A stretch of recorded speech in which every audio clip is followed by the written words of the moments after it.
Dimas Prabowo melangkah keluar dari pintu Terminal Bandara Adi Sucipto, Yogyakarta, dengan langkah yang penuh semangat namun juga dipenuhi rasa khawatir. Sudah hampir 5 tahun sejak ia meninggalkan kota ini untuk menuntut ilmu di Jakarta, dan kini ia kembali dengan satu tujuan, mengelola pabrik bakpia keluarga Sari Pathu. Pabrik yang telah menjadi bagian dari sejarah kuliner Yogyakarta. Namun, di balik warisan yang gemilang itu, ada sesuatu yang tidak ia ketahui. Sesuatu yang mengintai, tersembunyi di balik bangunan tua pabrik yang seolah menyimpan rahasia kelam. Suasana Yogyakarta yang masih dipenuhi dengan aroma kopi dan angin sepo-sepo itu mengingatkan Dimas akan kenangan masa kecilnya. Ia tumbuh besar di kota ini, dan sejak kecil sering menghabiskan waktu di pabrik, melihat ayahnya, Pak Subur, yang mengelola pabrik dengan penuh cinta dan dedikasi. Pabrik bakpia Sari Pathu yang dibangun oleh kakeknya pada zaman penjajahan Belanda ini sudah sangat terkenal, tak hanya di Yogyakarta, tetapi juga di luar kota. Dimas tahu bahwa pabrik ini memiliki sejarah panjang yang penuh dengan kenangan, tapi ia juga sadar bahwa ia kini harus menghadapi tantangan yang lebih besar, memimpin pabrik yang telah menjadi legenda ini. Sesampainya di rumah ayahnya, Dimas disambut dengan hangat oleh Pak Subur, pria yang selalu ia hormati. Pak Subur, meskipun sudah menua, tetap tampak tegap dan kuat. Wajahnya penuh kerutan yang menunjukkan perjalanan panjang hidupnya. Ia tersenyum ketika melihat Dimas masuk ke dalam rumah dengan membawa koper besar, seperti mengingatkan kembali pada masa muda Dimas yang dulu sering berlari-lari di sekitar pabrik. Selamat datang kembali, Dimas. Pabrik ini sudah lama menantikanmu, kata Pak Subur, sambil memeluk Dimas erat. Dimas membalas pelukan itu dengan penuh kasih. Terima kasih, Pak. Aku sudah siap untuk memimpin pabrik ini. Aku akan membuat pabrik ini berkembang lebih baik lagi. Meskipun Dimas merasa optimis, ada sedikit kekhawatiran yang merayap dalam dirinya. Ia tahu bahwa pabrik ini bukanlah sekadar usaha biasa. Di balik kesuksesannya yang gemilang, ada begitu banyak kenangan dan cerita yang tidak pernah diceritakan pada siapapun, bahkan pada Dimas sendiri. Kenangan yang selalu disembunyikan dengan rapat oleh ayahnya. Malam itu, Dimas dan Pak Subur duduk berdua di ruang tamu, menikmati secangkir kopi panas. Pak, aku ingin tahu lebih banyak tentang pabrik ini, kata Dimas, memulai percakapan yang sudah lama ingin ia lakukan. Pak Subur menatap Dimas sejenak, seolah mencari kata-kata yang tepat untuk disampaikan. Pabrik ini sudah berdiri sejak zaman Belanda, Dimas. Dulu, nenek moyang kita membuat perjanjian dengan kekuatan gaib yang tak bisa dijelaskan. Itu adalah salah satu alasan mengapa pabrik ini bisa bertahan begitu lama. Namun, bukan hanya itu yang membuat pabrik ini istimewa. Ada sesuatu yang lebih dalam dari sekadar usaha ini. Pabrik ini juga terikat dengan kekuatan yang lebih besar, kekuatan yang menjaga dan mengawasi kita. Dimas terkejut mendengar penjelasan ayahnya. Kekuatan gaib, Pak? Maksudnya bagaimana? Pak Subur meletakkan cangkir kopinya, matanya terlihat tajam. Dulu, pada masa awal pembangunan pabrik ini, nenek moyang kita terpaksa membuat kesepakatan dengan sesuatu yang lebih kuat daripada manusia. Sebagai imbalannya, mereka diberkati dengan kesuksesan pabrik, tetapi ada satu syarat yang harus dipenuhi, setiap beberapa tahun sekali, harus ada yang menjadi tumbal. Mereka yang bekerja di pabrik, yang berani melanggar aturan yang telah ditetapkan, akan menjadi korban dari kekuatan itu. Dimas merasa jantungnya berdegup kencang. Apa yang kamu katakan, Pak? Apa maksudmu dengan tumbal? Apakah itu masih berlaku sampai sekarang? Pak Subur menghela napas panjang. Dimas, ini adalah warisan yang berat. Pabrik ini berkembang dengan cara yang tidak biasa. Tidak semua orang tahu, tapi kami yang menjalankannya tahu bahwa ada perjanjian yang mengikat kami dengan sesuatu yang jauh lebih besar. Setiap kali ada yang melanggar aturan atau ada masalah besar di pabrik ini, kita bisa merasakannya. Kekuatan itu akan datang, menuntut bagian dari mereka yang bersalah. Dimas terdiam, mencoba memahami kata-kata ayahnya. Ia tidak percaya dengan cerita tentang kekuatan gaib yang diajarkan ayahnya. Tetapi, ada sesuatu di dalam hatinya yang mulai ragu. Semua kejadian aneh yang ia rasakan sejak kembali ke Yogyakarta, suara-suara malam yang tak bisa dijelaskan, perasaan tak nyaman yang menyelimuti pabrik, semua itu mulai membangkitkan pertanyaan-pertanyaan yang sulit dijawab. Pak Subur melanjutkan ceritanya. Dulu, ketika kakekmu mendirikan pabrik ini, ia tahu ada risiko besar yang harus dihadapi. Mereka membuat kesepakatan dengan seorang raja penunggu yang menjaga pabrik. Mereka berjanji untuk tidak melanggar aturan yang telah disepakati. Namun, ada kalanya aturan itu dilanggar, dan itu menyebabkan kejadian-kejadian aneh yang tak bisa dijelaskan. Dimas merasa semakin bingung, tetapi ia juga merasa ada sesuatu yang perlu ia cari tahu lebih dalam. Apa yang harus aku lakukan, Pak? Aku tidak ingin pabrik ini terus terjebak dalam kesepakatan semacam itu. Pak Subur menatap Dimas dengan tatapan serius. Kamu harus hati-hati, Dimas. Pabrik ini bukan hanya milik kita, tapi juga milik kekuatan yang lebih besar. Jika kamu benar-benar ingin memimpin, kamu harus memahami sejarah dan warisan yang ada di dalamnya. Jangan pernah melanggar aturan yang sudah ada, karena jika itu terjadi, kutukan lama ini akan bangkit dan kita akan merasakan akibatnya. Malam itu, Dimas tidur dengan banyak pertanyaan di benaknya.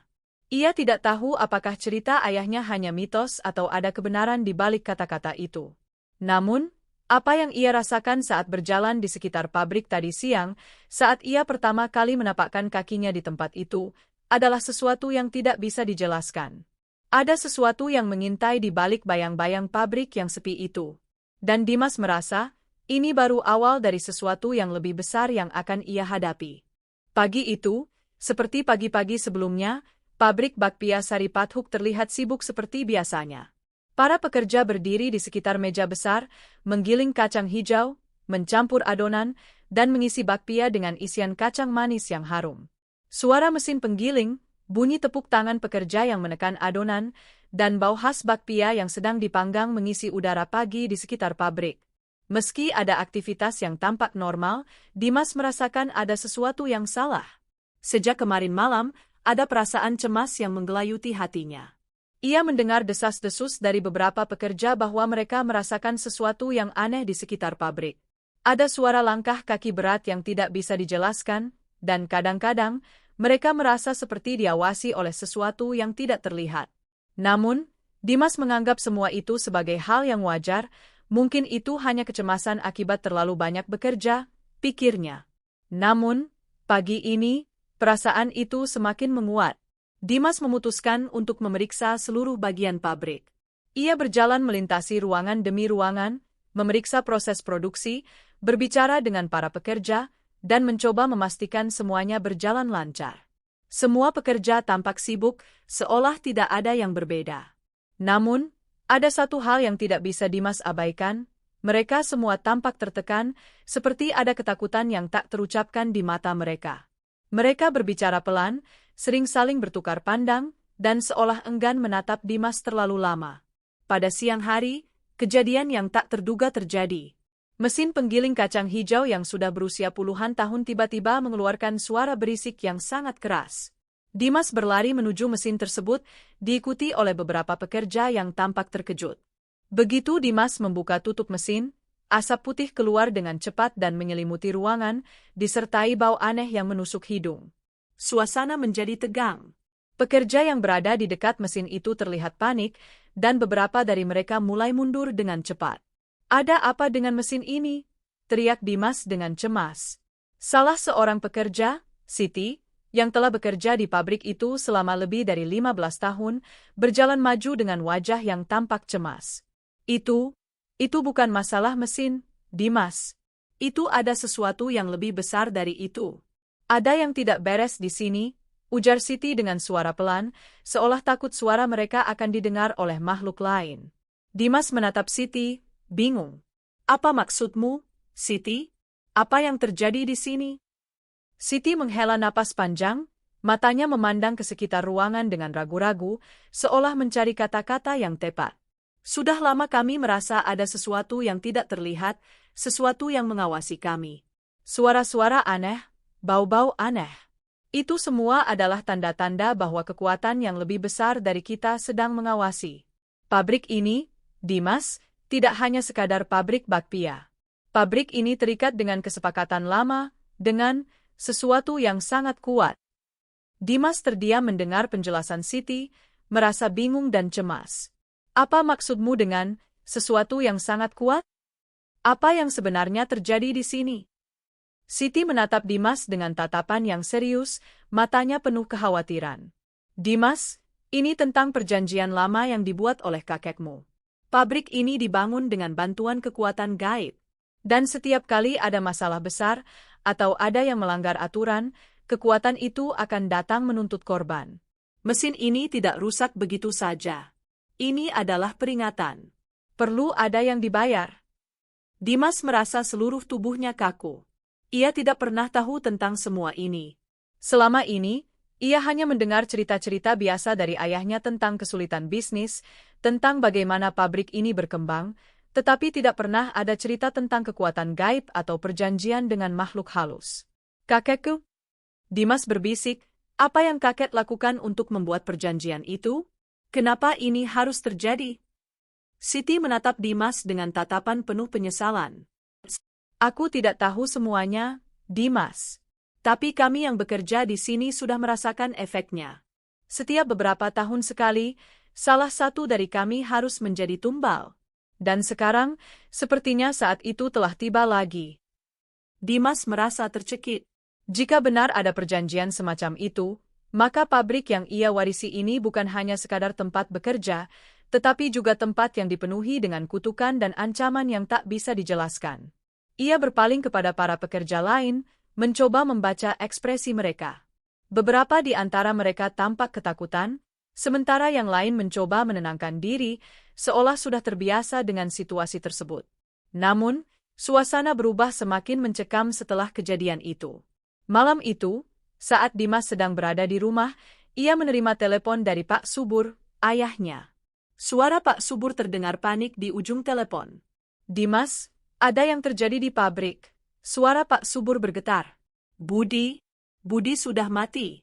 Dia ditemukan di ruang bahan baku, dengan cara yang sangat aneh. Matanya terbuka lebar, seolah dia melihat sesuatu yang sangat menakutkan sebelum akhirnya meninggal. Dimas merasa tubuhnya kaku mendengar berita itu. Apa maksudmu, Pak? Bagaimana bisa dia meninggal seperti itu? Pak Subur terdiam sejenak, kemudian berkata dengan suara pelan. Dimas, inilah yang kuceritakan padamu tentang perjanjian itu. Budi, dia melanggar aturan. Dia mencoba mencuri bahan baku pabrik, dan itu membuat kekuatan itu marah. Sekarang, kita harus membayar harga dari pelanggaran itu. Dimas merasa dunia seakan berputar. Kematian Budi yang janggal, mesin yang rusak, suara-suara aneh, semuanya berhubungan dengan sesuatu yang lebih besar dari sekadar masalah bisnis atau kecelakaan. Ia merasa terperangkap dalam perangkap yang tidak ia pahami sepenuhnya. Pabrik ini bukan hanya miliknya. Itu adalah tempat yang terikat dengan kekuatan yang lebih gelap, yang tak bisa ia hindari. Malam itu, Dimas merasa cemas dan takut. Ia tahu bahwa perjalanannya untuk memimpin pabrik ini baru saja dimulai, namun ia juga menyadari satu hal. Untuk menghadapi kekuatan yang menguasai pabrik ini, ia harus menggali lebih dalam, memahami sejarah yang tersembunyi, dan mungkin berhadapan dengan makhluk yang jauh lebih berbahaya daripada yang ia bayangkan. Hari demi hari berlalu, dan suasana di pabrik bakpia Saripathuk semakin terasa mencekam. Dimas tidak bisa mengabaikan perasaan gelisah yang terus menggerogoti hatinya. Kematian Budi yang tak wajar, suara-suara aneh yang terus terdengar di malam hari, dan ketegangan yang jelas terasa di antara para pekerja, semua itu semakin mengarah pada satu kesimpulan yang sulit diterima. Kutukan yang diceritakan oleh ayahnya benar-benar ada. Dan lebih buruk lagi, kutukan itu sedang berkembang, menuntut sesuatu yang lebih besar, sesuatu yang tidak bisa dihentikan dengan mudah. Dimas merasa terjebak dalam pusaran peristiwa yang semakin membingungkan. Ia ingin menyelamatkan pabrik ini, tetapi ia tidak tahu harus mulai dari mana. Pak Subur, ayahnya, hanya bisa memberi petunjuk samar-samar. Siti, pekerja senior yang sudah lama berada di pabrik ini, terus berusaha memberinya petunjuk, meskipun Siti tampaknya takut untuk mengungkapkan semuanya secara terang-terangan. Pada suatu sore, Dimas duduk di ruang kantornya, memandangi pabrik yang tampak begitu damai dari luar, namun terasa seperti sebuah tempat yang penuh dengan rahasia kelam. Ia teringat perkataan Siti tentang perjanjian gaib yang mengikat pabrik ini. Setiap kali ada pelanggaran, Setiap kali ada seseorang yang melawan aturan atau mengabaikan kesepakatan, kutukan itu akan kembali lebih kuat dari sebelumnya. Tetapi apa yang dimaksud dengan pelanggaran itu? Apakah hanya sekadar pencurian bahan baku? Ataukah ada hal lain yang lebih dalam? Saat Dimas melamun, pintu kantor terbuka pelan. Siti masuk dengan wajah yang lebih cemas dari biasanya. "Dimas," katanya pelan, "kita harus berbicara. Ada sesuatu yang terjadi lagi." Dimas langsung berdiri, wajahnya menunjukkan ketegangan yang sama. "Apa yang terjadi, Siti? Apalagi yang sudah terjadi di pabrik ini?" Siti menggigit bibirnya, tampak ragu sejenak. "Malam tadi, ada seorang pekerja yang melihat sesuatu yang mengerikan. Di ruang belakang, dekat ruang penyimpanan bahan baku. Mereka melihat sosok besar, dengan pakaian yang sangat gelap, seperti bayangan raksasa yang bergerak perlahan-lahan di antara tumpukan karung tepung. Mereka hampir tidak bisa bernapas karena ketakutan." Dimas merasakan darahnya mengalir lebih cepat. Siapa yang melihatnya? Apakah mereka yakin itu bukan hanya halusinasi? Siti menggelengkan kepala.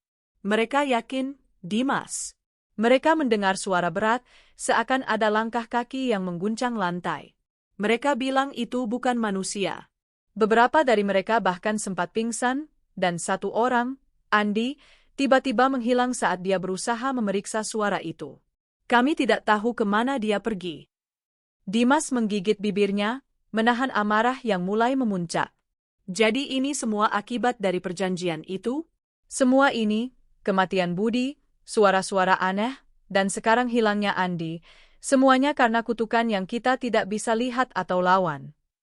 Siti mengangguk pelan, matanya penuh rasa takut. "Ini adalah peringatan, Dimas. Dan yang lebih buruk lagi, kita sudah melanggar perjanjian itu lebih dari 1 kali.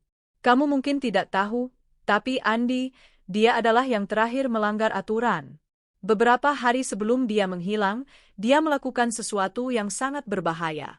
Dia mengabaikan peraturan pabrik tentang penggunaan bahan baku. Itu adalah pelanggaran besar, dan itu membuat kekuatan itu marah." Dimas terkejut.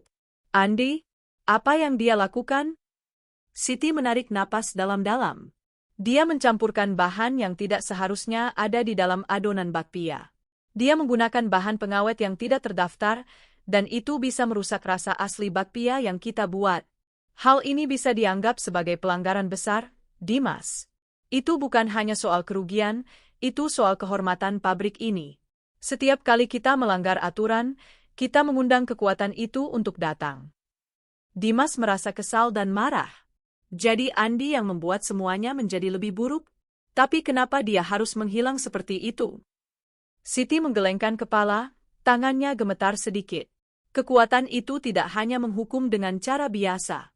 Ketika seseorang melanggar aturan, mereka dihukum dengan cara yang tak terbayangkan.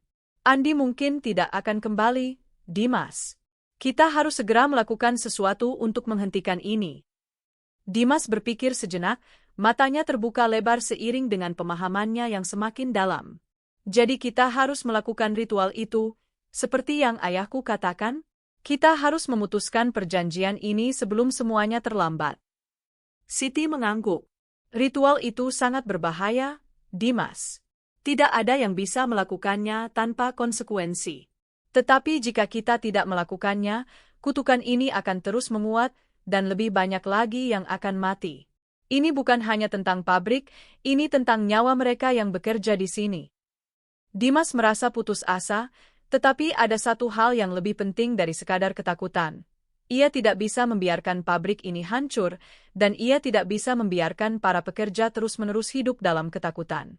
Apa yang harus kita lakukan, Siti? Siti menatap Dimas dengan tatapan penuh harapan.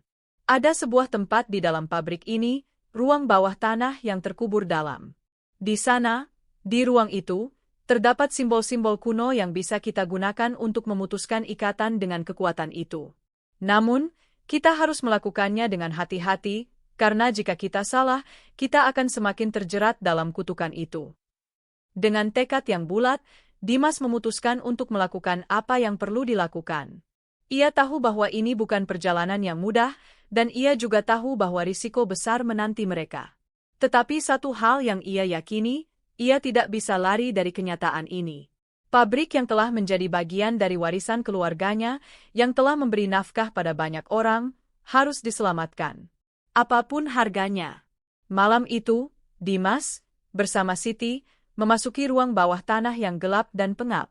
Suasana semakin mencekam saat mereka turun lebih dalam, dan bau tanah lembab menyelimuti udara. Di ujung ruang yang sunyi, mereka menemukan altar kuno, penuh dengan simbol-simbol yang tidak bisa dipahami. Di sana, Dimas merasa ada mata yang mengawasi mereka, sesuatu yang sangat besar dan sangat kuat. Sesuatu yang tidak ingin mereka ganggu. Dengan langkah hati-hati, mereka mulai melakukan ritual tersebut. Dimas merasakan jantungnya berdegup lebih cepat. Ia tahu bahwa keputusan ini bisa berakhir dengan maut. Namun, di tengah segala ketegangan itu, ia hanya bisa berharap, harapannya, satu-satunya, adalah untuk mengakhiri kutukan yang selama ini menghantui mereka. Pagi itu, langit Yogyakarta tampak mendung, seakan menandakan sebuah peristiwa besar yang akan terjadi. Pabrik Sari Pathuk masih tampak sama seperti hari-hari sebelumnya, dengan hiruk-pikuk pekerja yang sibuk menyiapkan adonan, menggulung kulit bakpia, dan menata isian kacang hijau. Namun, di balik ketenangan yang tampaknya biasa, Dimas merasakan sebuah ketegangan yang semakin menggumpal di dadanya. Pagi ini adalah pagi yang penuh dengan harapan, namun juga ancaman yang tak terelakkan. Setelah malam yang penuh kecemasan, Dimas dan Siti berhasil melakukan ritual di ruang bawah tanah pabrik, mencoba menghentikan kutukan yang selama ini mengikat pabrik ini dengan kekuatan gaib. Namun, meskipun mereka melakukan ritual dengan cermat dan penuh kehati-hatian, Dimas merasa bahwa mereka belum sepenuhnya berhasil. Ada sesuatu yang masih mengintai, sesuatu yang jauh lebih besar dan lebih kuat dari yang mereka bayangkan. Dimas menatap Siti yang tampak lelah di sebelahnya. Mereka berdua tahu bahwa mereka belum bisa sepenuhnya tenang. Ritual yang mereka lakukan mungkin hanya setengah jalan. Meskipun beberapa tanda kutukan tampaknya mulai menghilang, Dimas merasa ada yang salah, ada ancaman yang semakin kuat di balik bayangan yang mengintai mereka. Apakah kita benar-benar berhasil? Tanya Dimas dengan suara penuh keraguan. Ia menatap ke dalam ruang pabrik yang tampak sama, namun hatinya merasa seolah ada sesuatu yang mengawasi setiap gerakannya. Siti menghela napas dalam-dalam, mengusap wajahnya yang tampak lelah. Aku tidak yakin, Dimas. Ada banyak hal yang belum selesai. Raja penunggu itu, dia masih ada. Kita baru saja membuatnya marah dengan mencoba memutuskan perjanjiannya. Dan jika kita tidak bertindak cepat, dia akan datang dengan kekuatan yang lebih besar. Dimas merasakan jantungnya berdegup lebih kencang. Raja penunggu, makhluk gaib yang menjaga pabrik ini selama bertahun-tahun, kini seolah menunggu untuk membalas tindakan mereka. Dimas tidak tahu harus bagaimana. Ia tahu bahwa jika mereka tidak segera menyelesaikan masalah ini, lebih banyak korban akan jatuh. Bahkan, nyawa para pekerja yang selama ini telah bergantung pada pabrik bisa saja menjadi taruhannya. Tiba-tiba, udara di sekitar pabrik terasa semakin berat, seolah mengandung beban yang tidak bisa ditanggungkan. Dimas dan Siti menatap satu sama lain, dan dalam sekejap, mereka tahu bahwa perubahan yang mereka harapkan tidak akan datang dengan mudah. Mereka akan menghadapi sesuatu yang lebih besar dari sekadar kutukan, mereka akan berhadapan langsung dengan Raja Penunggu itu sendiri. Pada malam yang penuh kegelapan, setelah pekerja pulang dan suasana menjadi sepi, Dimas dan Siti kembali menuju ruang bawah tanah pabrik. Siti membawa sebuah kitab kuno yang telah diwariskan oleh leluhur mereka, yang berisi mantra dan ritual untuk menghadapi Raja Penunggu. Mereka tahu bahwa untuk mengalahkan makhluk gaib ini, mereka harus menghadapi ancaman itu dengan penuh keberanian dan kebijaksanaan. Saat mereka turun ke ruang bawah tanah yang dingin dan gelap, suasana di sekitar mereka terasa semakin mencekam. Dimas bisa merasakan aliran udara yang sejuk, tetapi ada sesuatu yang lebih menakutkan, sebuah kekuatan yang menahan langkah mereka, membuat kaki mereka terasa berat. Dimas berbalik dan melihat ke belakang, seakan ada sesuatu yang bergerak di kegelapan. Tidak ada jalan mundur, Dimas, kata Siti, dengan suara rendah namun penuh keteguhan. Kita harus melawan. Raja Penunggu ini tidak akan memberi kita kesempatan untuk bernegosiasi. Di tengah ruang bawah tanah yang semakin gelap, tiba-tiba, sebuah suara keras menggema, membuat dinding pabrik bergetar. Siapa yang berani mengganggu kesepakatan yang telah dibuat? Suara itu menggetarkan seluruh tubuh Dimas. Suara itu datang dari arah gelap yang semakin dekat. Dan di sana, di tengah kegelapan, muncul sosok besar yang tak terbayangkan. Raja Penunggu.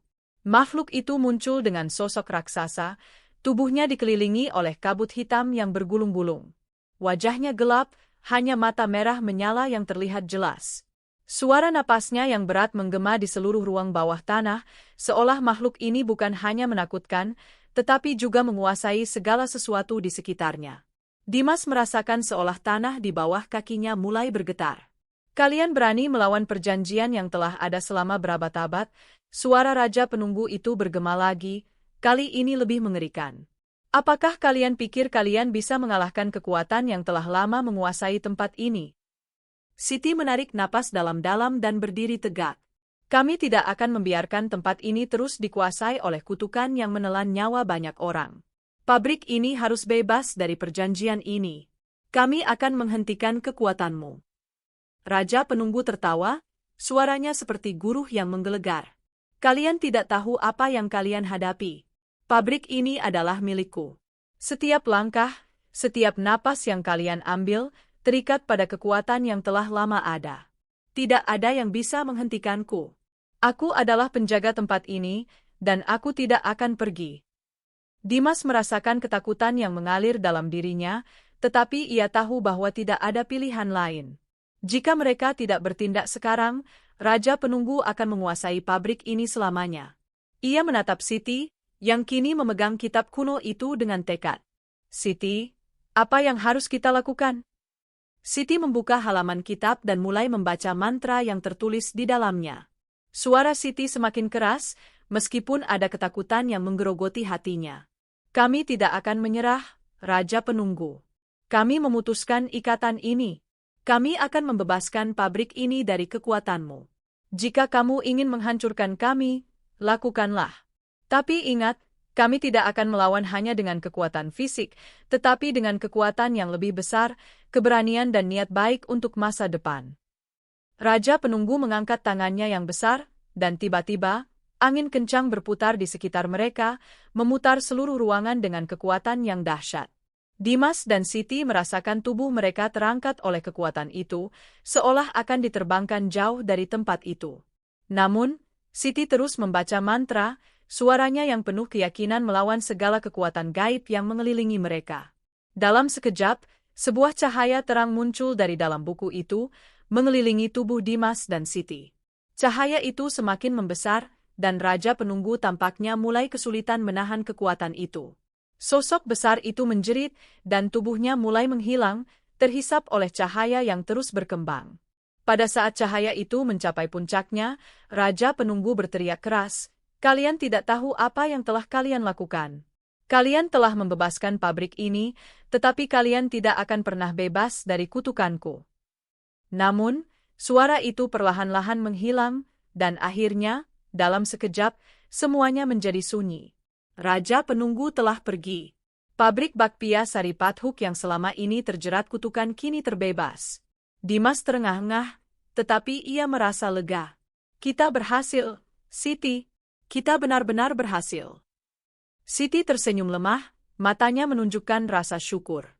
Ya, Dimas. Tapi ingat, apa yang kita lakukan tadi bukanlah akhir. Pabrik ini mungkin sudah terbebas dari kutukan, tapi kita harus terus menjaga keseimbangan dan menghormati warisan ini dengan hati-hati. Dengan napas yang lega, Dimas dan Siti meninggalkan ruang bawah tanah itu. Pabrik Sari Pathuk yang kini bebas dari kutukan, mulai terlihat berbeda. Seperti ada udara segar yang mengalir di dalamnya, sebuah harapan baru untuk masa depan yang lebih baik. Penebusan dan kesepakatan baru. Setelah malam yang penuh dengan pertempuran melawan Raja Penunggu, suasana di pabrik bakpia Sari Pathuk tampak berbeda.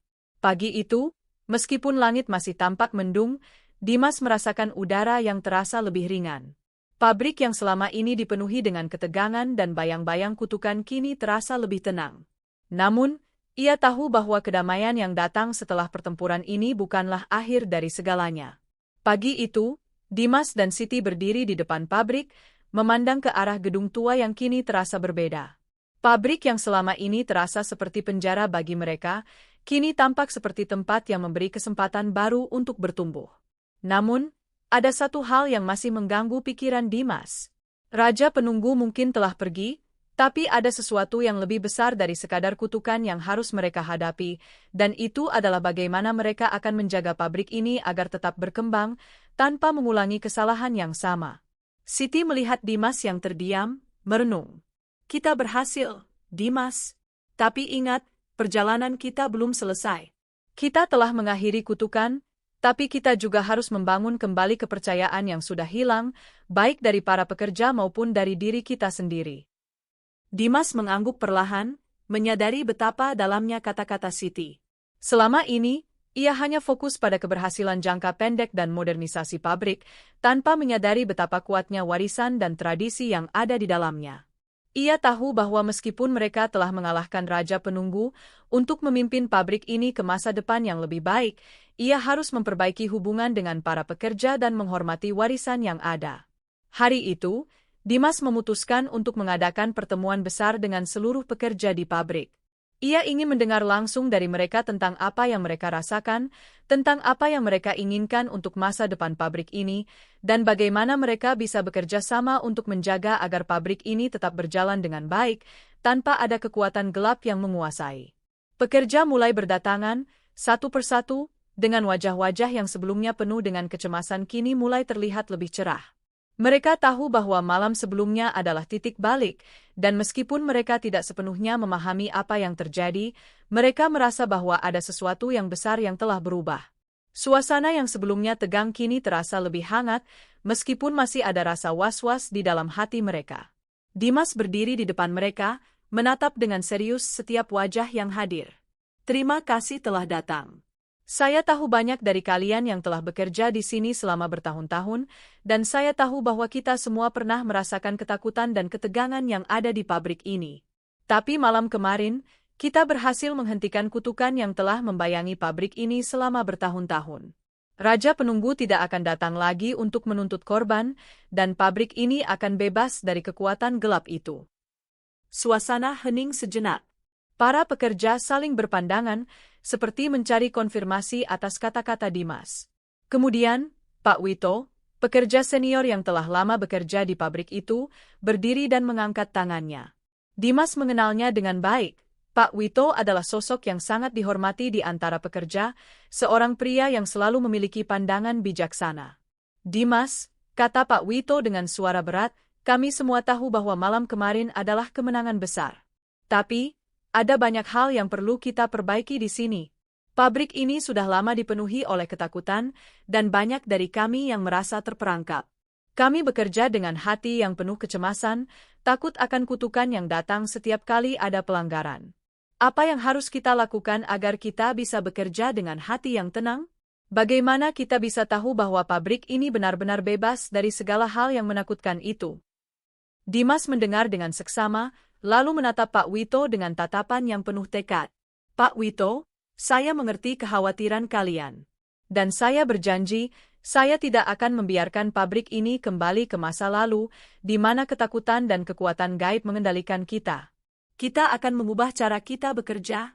Saya akan memastikan bahwa tidak ada lagi yang harus merasa takut, dan setiap keputusan yang kita ambil bersama.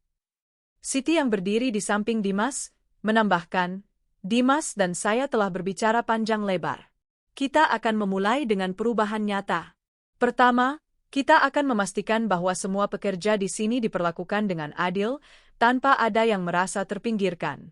Kedua, kita akan memperkenalkan sistem bagi hasil yang lebih transparan, sehingga setiap orang yang bekerja keras akan mendapatkan imbalan yang layak. Pak Wito mengangguk, lalu menatap para pekerja. Jika itu yang kalian inginkan, kami akan mendukung. Tapi ingat, Dimas, perubahan tidak akan datang begitu saja. Kita harus membangun kepercayaan kembali. Kita tidak bisa mengabaikan tradisi yang telah ada selama ini. Pabrik ini bukan hanya milik kita, ini juga milik mereka yang telah bekerja keras selama bertahun-tahun. Dimas mengangguk, merasakan beratnya tanggung jawab yang kini ia emban. Saya tahu, Pak Wito. Saya berjanji, kita akan menjaga tradisi ini, tetapi kita juga akan bergerak maju. Saya ingin kita bekerja bersama, tidak hanya untuk memajukan pabrik, tetapi untuk membangun komunitas yang kuat di sini. Setiap orang yang bekerja di sini adalah bagian dari keluarga besar Saripathu. Kita akan mulai dengan langkah kecil, tetapi pasti. Saya ingin kalian semua merasa bangga dengan pekerjaan yang kalian lakukan. Para pekerja saling berpandangan, dan akhirnya, mereka mulai mengangguk satu persatu, menerima perubahan yang ditawarkan oleh Dimas dan Siti. Ada rasa harapan baru yang muncul di antara mereka, meskipun tidak semuanya bisa berubah dalam sekejap. Namun, mereka merasa bahwa mereka memiliki kesempatan untuk mulai dari awal, tanpa ketakutan dan ancaman yang pernah menguasai mereka. Setelah pertemuan itu, Dimas kembali ke ruangannya, duduk di meja kayu tua yang telah menjadi saksi bisu perjalanan panjang pabrik ini. Di luar jendela, ia bisa melihat para pekerja yang mulai melanjutkan pekerjaan mereka dengan senyum di wajah mereka, walaupun mereka tahu bahwa tantangan masih akan datang. Namun, Dimas merasa bahwa ia tidak sendirian. Pabrik ini, yang selama ini terasa seperti beban, kini terasa lebih ringan. Ada harapan yang terlahir dari kegelapan yang telah lama membayangi. Malam itu, saat Dimas menatap langit yang akhirnya cerah, ia merasa ada kedamaian yang datang setelah badai besar. Meskipun perjalanannya masih panjang, ia tahu bahwa ia telah memulai langkah pertama untuk membebaskan pabrik ini dari kutukan yang selama ini mengikatnya. Dan begitu pula dengan dirinya sendiri, Dimas tahu, untuk pertama kalinya, ia benar-benar bebas. Cerita ini mengajarkan kita bahwa dalam menghadapi kesulitan dan tantangan hidup, kita tidak boleh menyerah atau takut untuk melakukan perubahan. Meskipun masa lalu kita penuh dengan kesalahan dan beban, kita selalu memiliki kesempatan untuk memulai kembali dan memperbaiki keadaan dengan cara yang benar. Allah Subhanahu wa Ta'ala memberikan kita kekuatan untuk menghadapi segala ujian yang datang, dan dengan tekad yang kuat serta niat yang tulus, kita bisa mengatasi rintangan-rintangan besar dalam hidup. Dalam surah At-Taubah, pukul 9.51, Allah berfirman, "Katakanlah, tidak akan menimpa kami kecuali apa yang telah ditentukan oleh Allah untuk kami, Dialah pelindung kami. Dan hanya kepada Allah lah orang-orang yang beriman harus bertawakal." Ayat ini mengingatkan kita bahwa segala sesuatu yang terjadi di dunia ini sudah ditentukan oleh Allah. Namun, itu tidak berarti kita pasrah begitu saja. Kita harus berusaha dan berdoa, kemudian bertawakal kepada Allah untuk memberikan jalan keluar terbaik. Seperti dalam cerita, meskipun Dimas dan Siti menghadapi kutukan dan ancaman yang tampaknya tak terhindarkan, mereka tetap berusaha untuk mengubah nasib pabrik dan para pekerjanya dengan harapan dan usaha yang kuat. Cerita ini juga mengajarkan kita tentang pentingnya saling percaya dan bekerja sama. Dimas tidak bisa menjalani perjuangannya sendirian, dan begitu pula kita. Kita membutuhkan dukungan dari orang-orang di sekitar kita untuk mencapai tujuan bersama. Sebagaimana dalam surah Al-Mumtahanah 68. Allah tidak melarang kamu untuk berbuat baik dan berlaku adil kepada orang-orang yang tidak memerangi kamu karena agama dan tidak mengusir kamu dari kampung halamanmu. Sesungguhnya Allah menyukai orang-orang yang berlaku adil. Ini mengingatkan kita untuk selalu berlaku adil dan baik kepada sesama, bahkan dalam kondisi yang penuh tantangan. Berkolaborasi dalam kebaikan adalah jalan yang akan membawa kita menuju keberhasilan yang lebih besar. Ajakan untuk subscribe YouTube Gudang Cerita Official. Bagi kalian yang menikmati cerita penuh inspirasi dan nilai kehidupan seperti ini, jangan lupa untuk subscribe ke channel Gudang Cerita Official. Di sana, kalian bisa menemukan lebih banyak cerita menarik yang penuh dengan pesan moral dan hikmah yang dapat membantu kalian menjalani kehidupan dengan lebih baik. Jangan sampai ketinggalan. Klik tombol subscribe dan aktifkan notifikasi agar kalian selalu mendapatkan update cerita terbaru yang penuh dengan pelajaran berharga. Terima kasih telah mendukung Gudang Cerita Official.